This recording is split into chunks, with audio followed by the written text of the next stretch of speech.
வணக்கம். இது உங்கள் சிவி ஜோன். எல்லாரும் எப்படி இருக்கீங்க? இப்போ பற்றின ஒரு சம்பவம் நடந்துச்சு. Worst performance. எனக்கு வந்துட்டு ஒரு விஷயம் புரிய மாட்டுது. என்னென்னா ஆல்ரெடி பார்த்தீங்கன்னா ஜெயிலுக்கு வந்து 2 பேர் உள்ளே போயிருந்தாங்க. ஒன்று ஜாக்லின், இன்னொன்று பார்த்தீங்கன்னா ரயான். இவங்க 2 பேரும் தான் ஆப்வியஸில் வந்திருக்கணும். ஏன்னா அந்தந்த டீமில் வந்துட்டு இவங்க ஒழுங்காக பண்ணலன்னு சொல்லிட்டு அவங்கள வந்து ஜெயிலில் போட்டிருக்காங்க. ஆனால் இங்கே ரயானை யாருமே சொல்ல மாட்டுறாங்க. ஏன் என்னையா நடக்குது? ஆக்சுவலாக ஒஸ்ட்டு பர்ஃபார்மன்ஸ் அவங்க தானே வந்திருக்கணும். சௌந்தர்யாவும் ஜாக்லினும் சரி பண்ணலை. ஆனால் அதுக்கு அடுத்தபடியாக வந்துட்டு ஜாக்லின் ஏதோ ஒன்று அப்படியே ஒரு ட்ராமா ஒன்று போட்டாங்க. ஆனால் அங்கே வந்துட்டு ஒரு சில விஷயங்கள்லாம் சௌந்தர்யா பண்ணாங்க. அதேமாதிரி ஏஞ்சலாக இருக்கும்போது நல்லாவே வந்துட்டு ரொம்ப வந்து இது பண்ணாங்க. சூப்பராக இருந்துச்சு. ஏன்னா ஜாக்லின் கூட விட்டுட்டாங்க அவசரப்பட்டு. பட் இவங்க வந்து கடைசி வரைக்கும் போராடினாங்க. அதுக்கப்புறமா தான் வந்துட்டு அவங்க வந்து பிடிங்கிட்டு போனாங்க. சௌந்தர்யா என்ன கேட்டிங்கன்னா ஜாக்லினோட சௌந்தர்யா நல்லா பண்ணாங்க. ரயானை விட நல்லா பண்ணாங்க. ரயான் ஒன்றுமே பண்ணல. ஆர்ஜானந்தை விட நல்லா பண்ணாங்க. ஆனால் இங்கே என்னென்னா பவித்ராவுக்கு வந்து என்ன தான் ஆச்சுன்னு தெரில. உள்ளுக்குள்ளே ஏதாவது பூதம் பேய்கரும் பூந்துக்குச்சான்னு தெரில. இல்லை மண்டை குழம்பிருச்சான்னு தெரியல. எப்போ பார்த்தாலும் ஒன்று முத்துக்குமரன், இல்லை மஞ்சரி, இல்லை இப்போ புதுசாக சௌந்தர்யாவும். சௌந்தர்யாவை சொல்லுங்க, நான் தப்புன்னு சொல்லலை. சௌந்தர்யாவும் வந்து பண்ணல தான், இல்லைன்னு சொல்லலை. ஆனால் அதை விட கேவலமாக நிறைய பேர் இருக்காங்களே. இப்போ அருண் நான் ஒன்று எடுத்துக்கங்களேன்.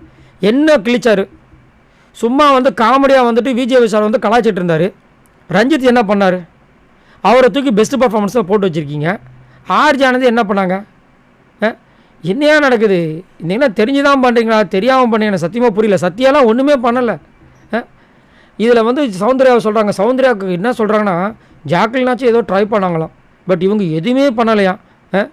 அதே மாதிரி வந்துட்டு முன்னாடியில் நல்லா பேசுவாய்வா, ஓப்பனாக பேசுவா. ஆனால் டெவிலாக இருக்கும்போது அவள் வந்து ஏன் 1% இல்லை 0% கூட எஃபர்ட் போடாமல் விட்டா ஏன் அப்படின்னு எனக்கு தெரியல அப்படின்றாங்க.